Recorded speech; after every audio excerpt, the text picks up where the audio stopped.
but I really appreciate your support coming out here. So again, as John just said, for those of you who don't know me, my name is Katelyn. I recently finished my MA in English Literature. I am not currently a PhD student. This is kind of a follow-up to my master's, I guess, in case I ever do go on for a PhD. And so yeah, so just to give you a really quick roadmap of what I'm going to be talking about this evening. I'm going to start by giving you just a little bit of historical background on the history of Korean international adoption, as well as a little bit about the way that discourse surrounding adoption and adoption issues has been shaped over the years, because that's a central kind of aspect to my project. And then I'll be talking about some of the work I've been doing with the oral history project so far, and I'll finish up by talking just briefly about the questions I'm still planning on exploring for the remainder of my Fulbright grant. And yep, we'll have some time for Q&A at the end. I'd love to make that as much of a conversation as possible with you guys. Definitely feel free to ask questions at the end. We will all probably be sick of me talking at that point. So yeah, so that's the basic gist. So first, I know for several of you in the room this is not going to be new information, but just to give a quick rundown of some of the basic facts behind the history of international adoption in Korea. So there have been a total of approximately 200,000 Koreans adopted overseas since the 1950s.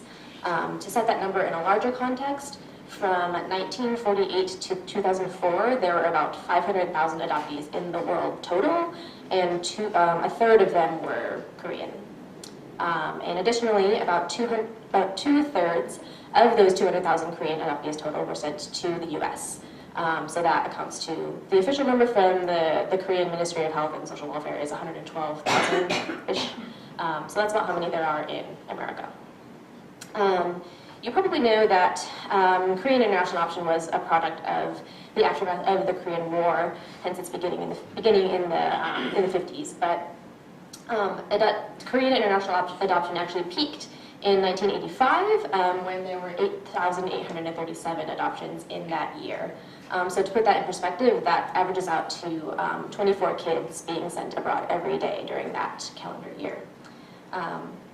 And so by that point, you know, this is the mid-'80s. By that point, adoption was not, as it's commonly perceived, kind of an effort to quote-unquote rescue the war orphans, right? At that point, Korea had seen significant economical development, and the vast majority of children being sent abroad at that time were, and still are today, the children of single parents. So Korea still continues to send children abroad for international adoption today. The numbers have steeply decreased, particularly since the '88 Seoul Olympics. Korea received kind of a broad criticism at that time about their practice of adoption. Basically, that Korea was, you know, quote unquote selling or exporting babies, even though the country had seen that significant economic growth. So to give an example of the numbers currently, in 2013, there were only 263 international adoptions in that year. And the Korean government is also currently trying to promote domestic adoption instead of international adoption. It's not working so well, but that's another topic. So just to show you a quick example of some of what was going on in the media back then. If you can, I know you probably can't see it very well, but this is a picture of a magazine clipping that was displayed in a recent exhibition. Sorry, does this sound kind of weird? Is it okay? Okay, sorry.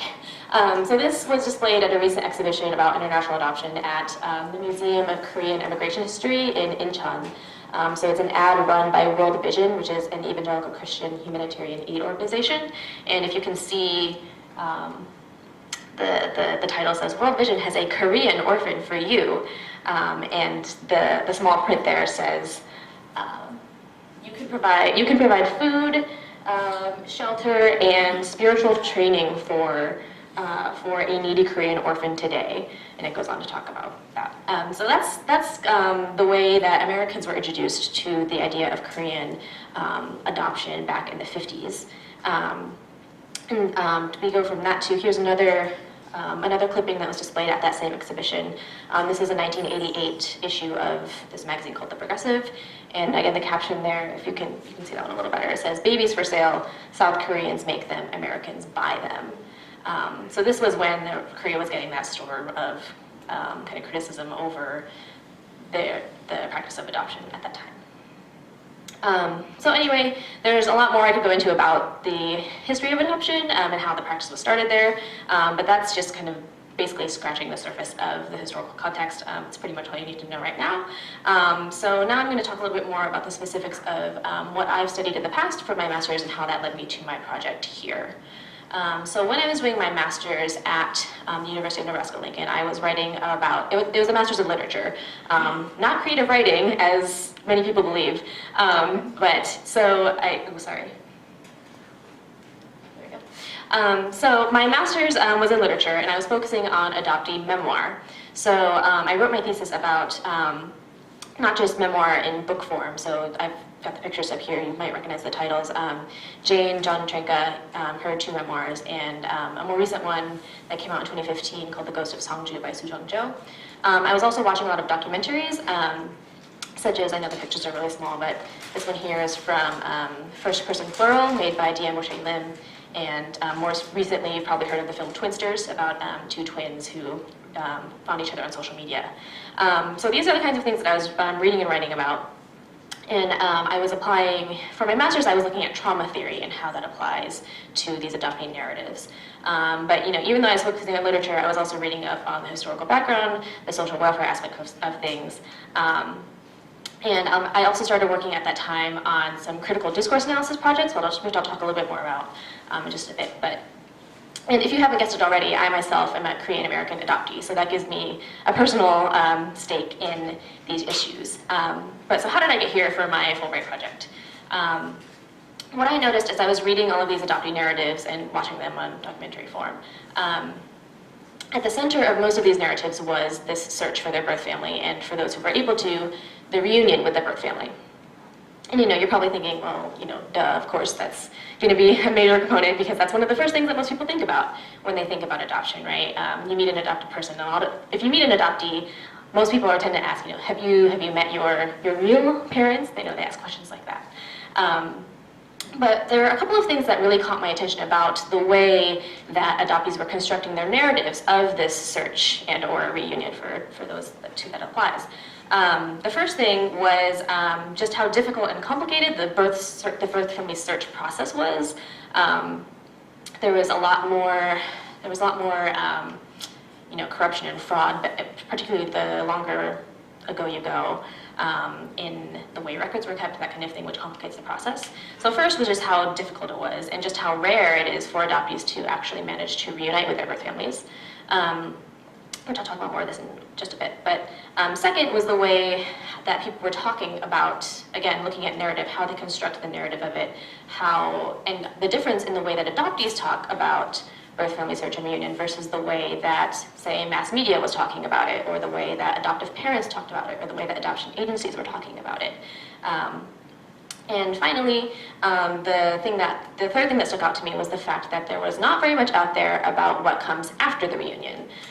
So, if you've got the story of adoptees searching for their birth family, reuniting with the family is often kind of sets the climax. If you reach, that's like the end goal. So once you reach that, it's game over. You got what you wanted. But there's not much out there about what happens after that point, when the adoptee is trying to establish a relationship and maintain it with the birth family. So even now, we're starting to hear more and more about that search process, especially as more and more adoptees return to Korea every year to tackle it. But there is still not that much about the adoptees who do manage to beat the odds and find their birth families. So these are the things that I was interested in studying for my Fulbright project. So all of this is kind of where discourse analysis starts coming in terms of adoption narrative. So I'm not really going to go into the academic ease of discourse analysis here, but you can pretty much guess the gist of it, because discourse analysis is just examining the language that people use. So in this case, what's the language that they're using to talk about birth family, about adoption, about the search process, and also what that language reflects. So more specifically, critical discourse analysis is examining how language reflects power structures and the ideologies that puts those structures in place and maintains them or shifts them. So as a literature scholar, I'm interested in combining that discourse analysis with the narrative, right? How can we apply that to a story in the way that an adoptee might put together, or the way that someone puts together the narrative story of this whole process. Sorry, I'm a bit sick right now, if you couldn't tell, so bear with me here. So what do I mean by this in the context of adoption? So the way that the adoption discourse, when I say adoption discourse, it sounds fancy, but it really just means the way that people talk about adoption, whether that's in academic context or just general everyday conversation. So the first problem with that is that historically it's been dominated by adoptive parents and adoption agencies. So remember what I just said about discourse analysis looking at power structures. So in the case of adoption, if adoptive parents and adoption agencies are the ones that have the power, that means in terms of making a narrative, right? They're making the rules. They're the ones that are writing the story, while adoptees and birth families don't have that power. So that's a dynamic that I wanted to look at. And so thinking about how then the adoptive parents and adoption agencies choose to make this story. For example, there's this very common perception of adoption as a quote-unquote a gift or a blessing. So even if you have no personal connection to adoption, or you haven't studied it before, you can probably guess what I mean by this, right? Adoptive parents talk about how adoption has quote-unquote blessed their life with their adopted child, or adoption agencies encourage prospective adoptive parents to give the quote-unquote gift of adoption to a child who needs it. It's that kind of idea, right? So with adoption being constantly talked about in these kinds of terms by adoptive parents and adoption agencies, it's no wonder then that adoptees then they get this idea pushed on them that adoptees are quote-unquote lucky. They are quote-unquote lucky to have received that gift or that blessing of adoption. So they might be considered lucky, quote-unquote, for a number of reasons. Maybe they are quote-unquote lucky because they were adopted from a less developed country into a more developed country. Maybe they are quote-unquote lucky because she was adopted from a family with a single parent into a family with two parents. So you get the idea. But when you think, again, thinking back to that power structure, if it's the adoptive parents and the adoption agencies, calling the shots on how we get to define quote-unquote luck, or how we get to define quote-unquote that gift, if they get to decide what makes an adoptee lucky to have this quote-unquote better life, who's got the advantage there? It's not the birth families, right? And then on the flip side of that, an adoptee who challenges that concept of being lucky or being grateful for being adopted, if they're quote-unquote not grateful, that must mean that they're angry or bitter. So especially in recent years, there's been a lot more adoptee activism going on, especially here in Seoul, and they often get this label pushed on them. They're angry, or they must be angry or bitter about something. So that's why they're not grateful. That's kind of the common perception. So this is the kind of discourse that I am looking for ways to flip, particularly with this oral history project. So relating it specifically to birth family search and reunion, the common construction of that event in the adoption narrative is, and I just mentioned earlier, how it's kind of the happy ending, right? It's the end goal. Once you reach it, it's you've accomplished your goal. So that's the end of the story. If a lot of you guys in the room know that that's not the end of the story. Once you reunite with your birth family, you have to try to negotiate how you're going to build that relationship. But not only is the reunion itself kind of simplified in that way, in the media in particular, it's also very dramatized. So to show you an example of that, I'm going to play a really brief video clip of, in Korea specifically, particularly in the early 2000s, there were these very popular TV shows in which they would bring these adoptees onto TV and have them show their baby pictures and talk about how much they want to find their birth family, you know, all of this stuff. And if they were lucky, then if they were quote-unquote lucky, then the birth family might be watching that TV show and they'll contact the media company and they'll get reunited on the show. But these were extremely dramatized, and I'll just, rather than telling you about it, I'll just show you. So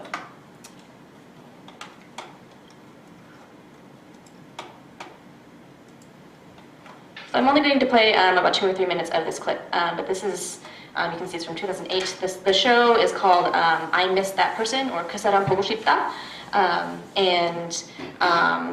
Since they kind of jumped right in, I'll just give you a little bit of background. The adoptee, she's right here in the white sweater. So she was on a previous episode talking about, you know, she gave all her information. She was talking about her search. And so then, you know, a few episodes later, after her birth mother contacted the broadcasting company, they're now being reunited in this episode. So.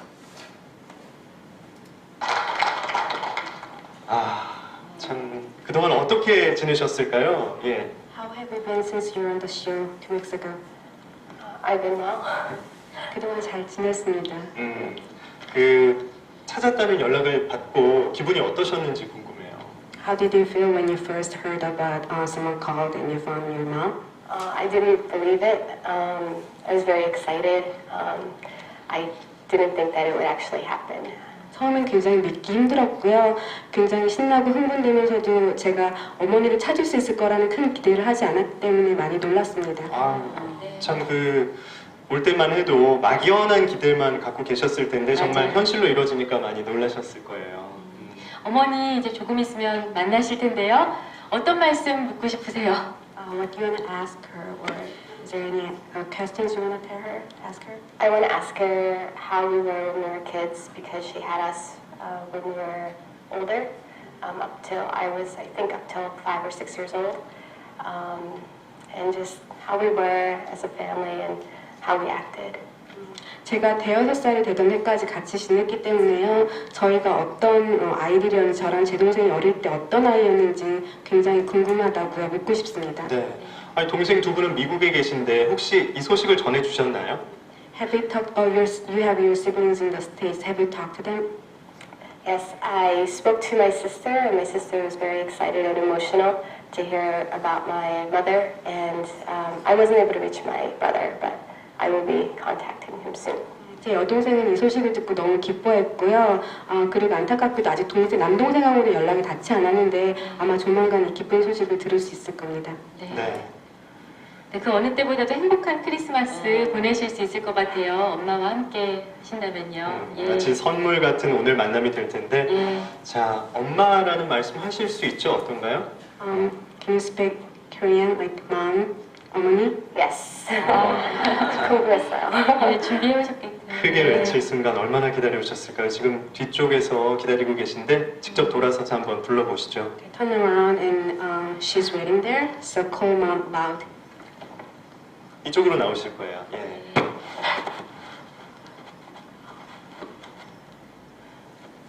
많이 떨리시는 모양이에요. 예. 어머니? 한 번 더 크게 한번 불러주세요. 예. Can you say one more time? Sure. 어머니?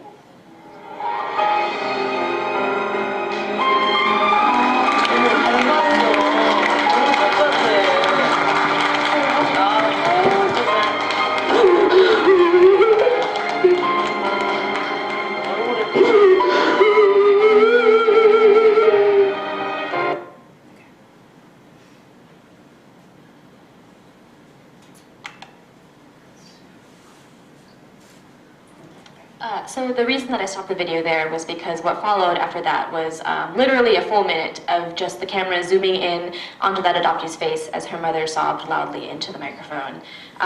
It was also interesting to see, if you look visually at these kinds of shows, is after that also what happened is we've got the mother and daughter there in the middle, and then there were the two hosts, and they're just kind of like they kind of swarm in on her and start asking questions, you know, how is it to see her for the first time, and how do you feel, and what do you want to say, and they're just bombarding them with questions as the two, they can barely even talk at the time. Well, the translator, you know, the translator is there to help the adoptee, but she's way over on the edge of the stage where she can barely even communicate with the adoptee. So the adoptee is standing there kind of helplessly looking around because she can't understand what's going on. And then there was also, again, I'm not going to play the video, on that show, they also tended to do this very weird, like, Maury-esque moment of revealing the DNA test. So they call up this professor from Seoul National University on the phone who did the DNA test for them, and they, you know, he says, "Oh yes, I confirmed that it's mother and daughter," and everybody, you know, they play that dramatic music again in the background, and they start cheering and that kind of thing. So. This is you know one of the ways in Korean media specifically that adoption was being portrayed to kind of mainstream Korean audiences, and you know you can kind of see why that makes a lot of people squirm. But it's also happened in more recent times as well. The photo on the right here is from actually the popular Korean variety show Infinite Challenge, 무한도전, and on that show. The celebrity Yoo Jae-suk, he got the theme of the episode was to deliver Korean food to Koreans living abroad, and so people submitted their stories to the show and to get picked, and the one that Yoo Jae-suk ended up picking was the biological sister of the adoptee who's in the middle photo there, who the adoptee was pregnant at that time in America, and she wanted to send Korean food to her sister at that time. So it made a lot of news in Korean media because Yoo Jae-suk chose not only, all he had to do was go and deliver the food himself, but what he actually decided to do was he took the adoptee's birth mother with him. So, I guess he paid for the plane ticket and everything to bring them.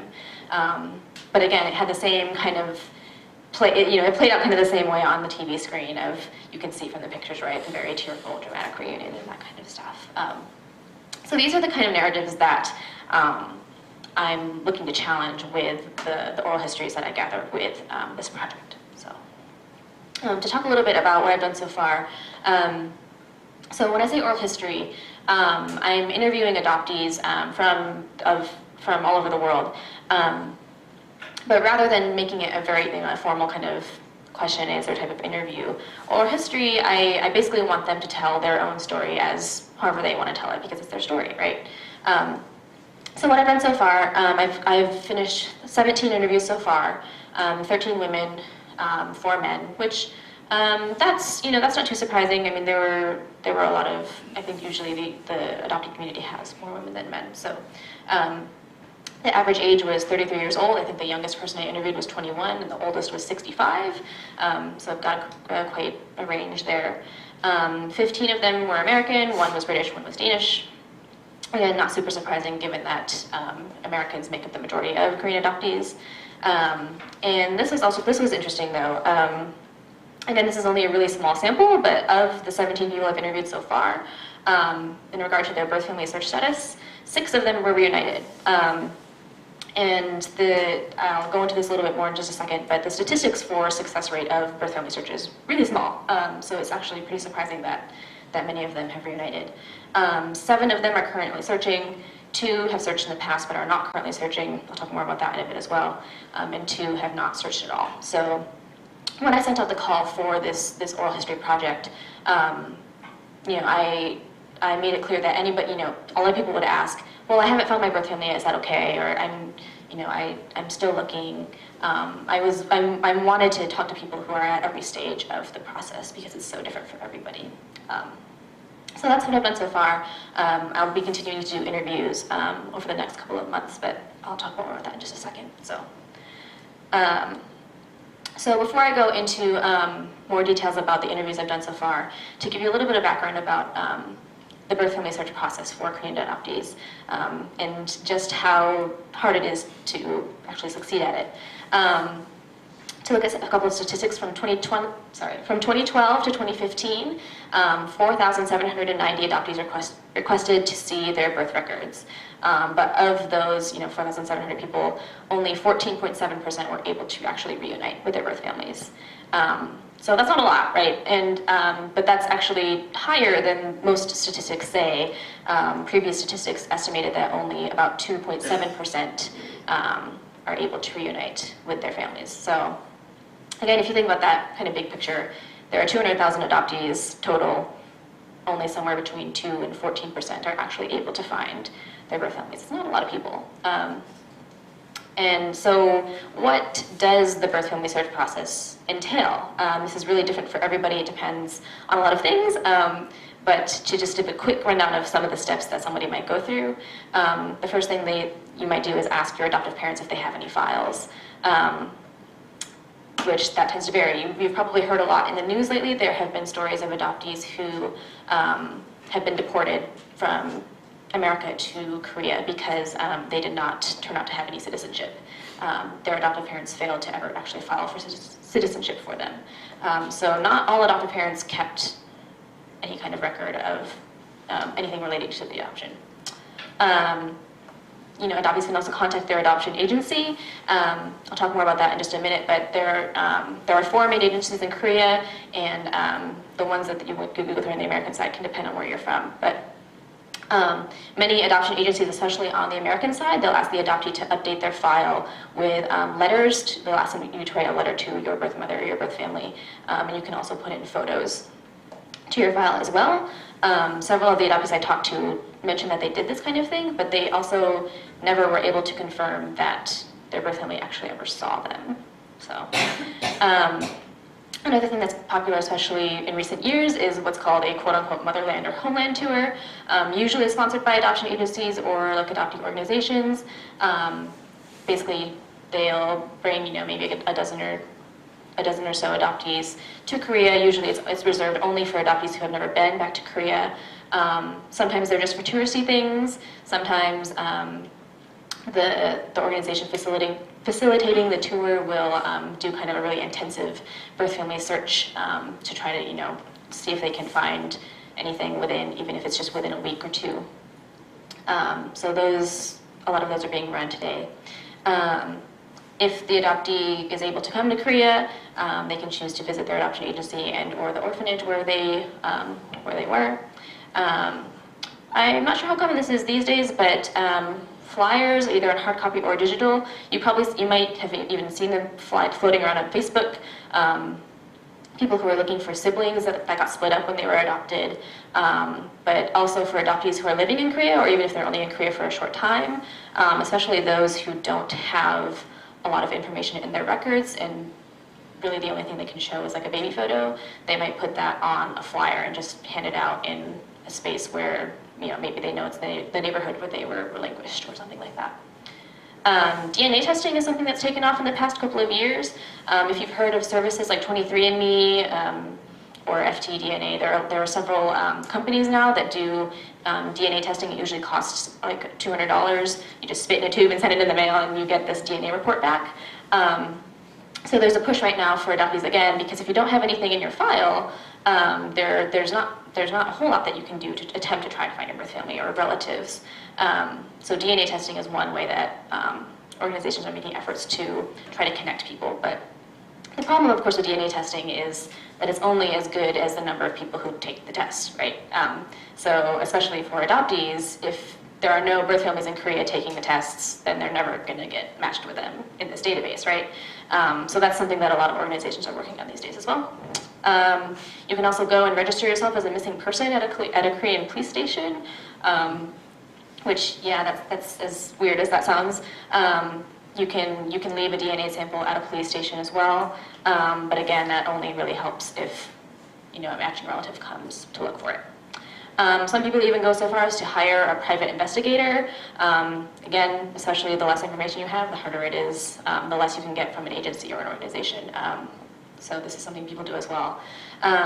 So yeah, that's just to give you an idea of the kind of steps that people go through, and that's not even everything, but you'll hear more about it in the oral history interviews in just a second. So talking a little bit more about adoption agencies, the four main agencies in Korea are Holt, Social Welfare Society, Eastern Social Welfare Society, and KSS. Another thing that I'm interested in doing this oral history project is hearing adoptees who went through different agencies and seeing if there's overlap in the obstacles that they run into when they're trying to do a birth family search. So I especially noticed this this past summer. There was a big adoptee conference that's held in Seoul once every 3 years called IKAA. It's called, quote unquote, The Gathering. And this was held this past August. And when I was talking to a lot of adoptees at this conference, it was like 500 attendees.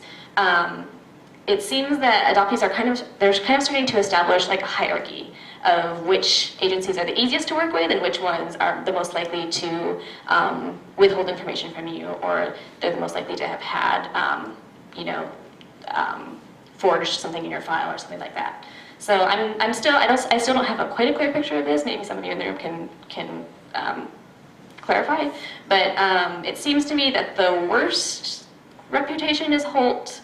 The best reputation, I think, is SWS, and then KSS and Eastern kind of fall somewhere in the middle. So that's also something that's been interesting, but I'll talk more about this in just a second. One last thing about adoption agencies that's kind of interesting is a lot of agencies, it varies by agency, but they might charge you fees up front to facilitate a birth family search, or they might, quote unquote, strongly suggest a donation. So this is actually from a PDF that was sent by my adoption agency, which is a small Midwestern agency. It's not one of the major ones. But this is their kind of table of suggested, quote unquote, suggested donations for facilitating a birth family search. So you can see kind of the notable ones. $50 just to review or duplicate your file, $100 to attempt to locate your birth family regardless of the results, $200 as a quote-unquote additional fee for service if the family is located, another $100 just to set up a meeting with your birth family at the orphanage. You can see kind of the rundown there. So this is another thing that's not talked about much, but is the economic cost of doing a birth family search, because this kind of money is not. It's just not feasible for everybody, right? Or coming to a conference like ICA, buying a plane ticket to Seoul and staying in Seoul for 2 weeks. It's just not possible for everybody. So that's another thing that I'm thinking about in doing this. But okay, so I know that was a lot of kind of background info, but now I'm going to go into some of what I've gotten so far from the oral history project. I don't have names in. So I'm going to be talking about a bunch of quotes from my interviews. I don't include names just to protect their identity. But so I'm just going to run through some of the kind of main themes that I found so far from doing these interviews in a kind of chronological order. So the first thing that most people talk about when they're giving their oral history is their perception of birth family, especially when they were kids, when they were growing up. And this kind of falls back into what I was talking about earlier with the way that discourse is shaped and the way that adoptive parents are talking to their young children about their birth families. So this quote, it says, when I was growing up, my parents always told me the same thing, like, oh, your birth mother loved you so much that she gave you up for adoption because she knew she couldn't care for you and tried to give you the best life that she would want for you. That was just the story. So whether or not the adoptive parents actually had any kind of information in any records about the actual reasons behind the relinquishment and the adoption of the child, this was kind of what they saw as the digestible version, right? She loved you so much that she made this brave decision to do this for you. This was echoed in a lot of the interviews, and it's pretty common. And kind of going off of that, then is the way that adoptive parents in particular, well, not just adoptive parents, but the way that people talked about birth family search. So if the adoptee is thinking about doing a birth family search, but then the idea becomes kind of stigmatized because of the way that other people are talking about it. So for example, this is an adoptee reflecting on how her family talked about adoption to her and whether they would answer her questions about it. So she said, I'm sure that I had questions, but I kind of feel like at some point I just stopped asking because there were no other Korean adoptees that I knew of, not in my community where I grew up, not on TV. So there really was no way for me to know that this was normal and I should have questions, or that those questions would be welcomed and have answers to them. So this is another thing that varies for a lot of adoptees. Some adoptive parents they're very open in talking about adoption. They talk about it from a young age. They'll talk about it in detail, while others kind of tended to sweep it under the rug or not talk about it. So for this adoptee, though,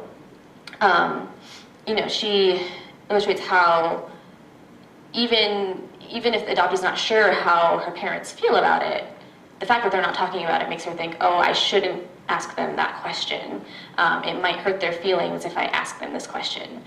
So this is another common thing that you'll see in some of the quotes ahead as well, is the way that adoptees kind of have to shoulder the burden of protecting everybody. They have to make sure that they're not hurting their parents' feelings by doing something. This is from an adoptee who did find her birth family. When I decided to go out and meet my birth family, my adoptive father said, "Don't forget, they're the ones that gave you up."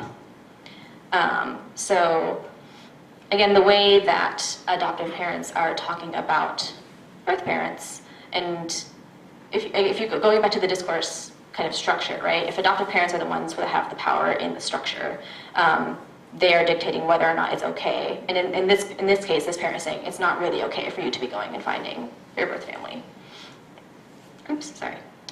Another adoptee said, "My adoptive parents were like, sorry, to give you context. This adoptee is talking about the moment when she told her parents that she was deciding to start to search. So my adoptive parents were like, wow, it's almost like you came out of the closet. My mom was very uncomfortable with it and didn't want to talk about Korea, didn't want to talk about my trip for, I would say, 3 months. And I don't think it was out of cruelty. She was told from the very beginning to treat me like I was her own, and that kind of blew up in her face almost 30 years later." So again, this has been really striking to me as I talk to these adoptees, because the way that they talk about how they have to kind of soften things for their adoptive parents, right? That's a burden that's fallen on them when they never asked for it.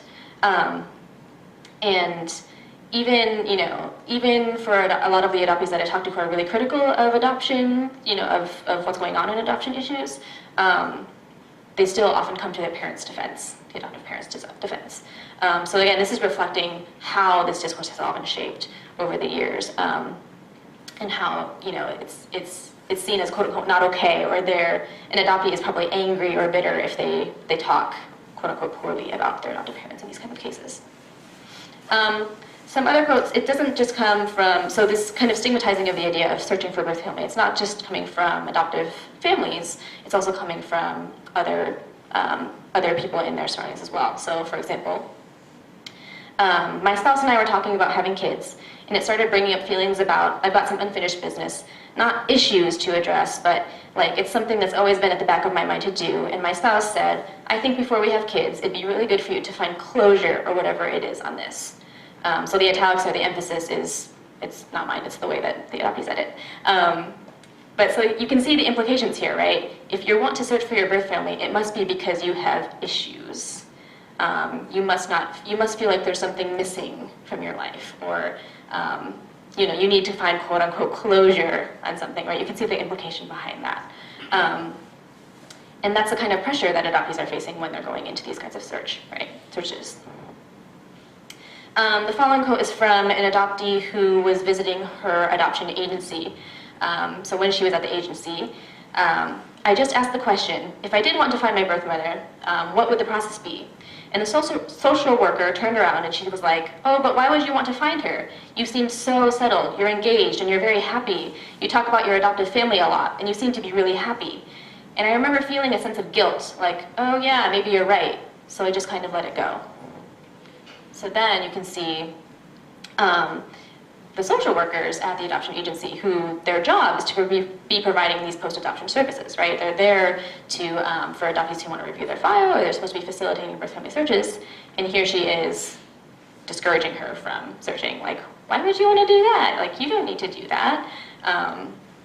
You're so happy. You don't have those issues, right? The implied issues. So So this is what adoptees are facing when they're even just thinking about trying to find their birth family before they even start it, right?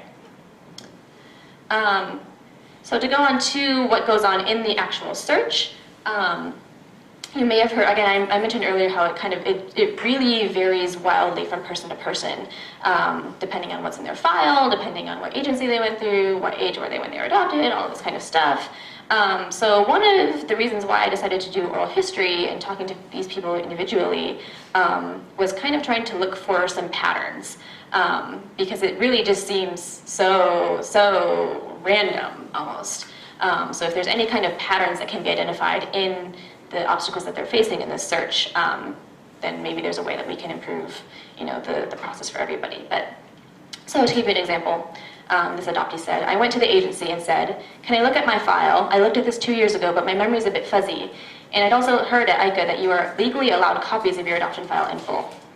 So to give you background on this adoptee had already seen the file once 2 years ago, but she didn't get a copy of it. She didn't get pictures of it or anything, so she went again. So I went in there, that was the aim. And the social worker said, oh yeah, sure, sit down here for a second. She went to a filing cabinet, and she clearly got out my file, and then she went back to her desk. I actually saw her take a chunk of papers from my file, put it on her desk, and then she came back to where they were sitting. So this was particularly interesting, A, because the adoptee was going for a second review. She had already seen it once, right? But at that time, she had not decided to officially start the birth family search. So to to fill in the context of this, at the first time she saw the file, they gave her a very detailed story, all of this background information about her birth parents. But when she went the second time, she actually saw the social worker taking a chunk of papers out of the file, setting it somewhere where she couldn't see it, and then coming back to her and saying, oh, this is all we have, when she could plainly see that she had taken things out of it, right? So this is one of the maybe most distressing things in hearing about people talk about these experiences is that so much seems to depend on which social worker you get that day when you go into the agency. If you happen to get a new worker who doesn't know the rules, maybe she'll show you everything in the file. Or if you get someone who's feeling cranky that day, maybe they're going to take it all out and not give it to you. So that to me says that there's a clear need for some kind of standardization of this process, right?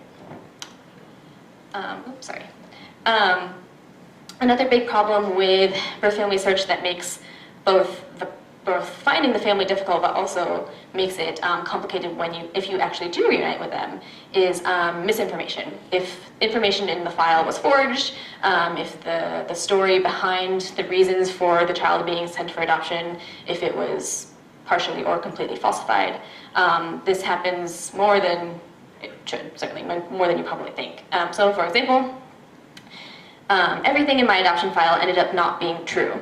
My biological brother and sister didn't find out about me or me being relinquished until they were adults in their mid-20s. When my mom told them about me, my brother went straight to the adoption agency and said, we need to find my sister. And they actually told him that I was sent to Europe, this was an American adoptee, and they had no information on me. My mom also said later that after she relinquished me at the adoption agency, it was a couple months later, but she went back. And because my adoption had turned around so quickly, they told her that the European family, again, she went to America, the European family that I was sent to wanted no contact to Korea. So she never went back after that. So this is disturbing on a lot of levels, right? First, that the birth mother, after she had given up the child, she went back and she wanted to get the child back. This also happens more often than it should. And they lied to her, saying that the child was sent to Europe when she was sent to America. And they wouldn't give the mother information about this. So this is another thing that I'm interested in learning more about is how often do birth families go back and try to find adoptees? How many times is it the other way around? And to my knowledge, there is nothing in place in post-adoption services for birth families. It's kind of weak enough for adoptees as it is, but what about the birth families who are going and they want information? So there's that. But also, again, the context is not all in this specific quote. But there's this whole story in this adoptee's file about why she was given up for adoption and all of that, and it turned out not to be true. And they lied to her family about it. So Okay. So that was just a taste of kind of the stuff that goes on when you're searching for your birth family. But one thing I'm particularly interested in doing this project is the challenges of the reunion. Because again, as you saw in the video earlier, birth family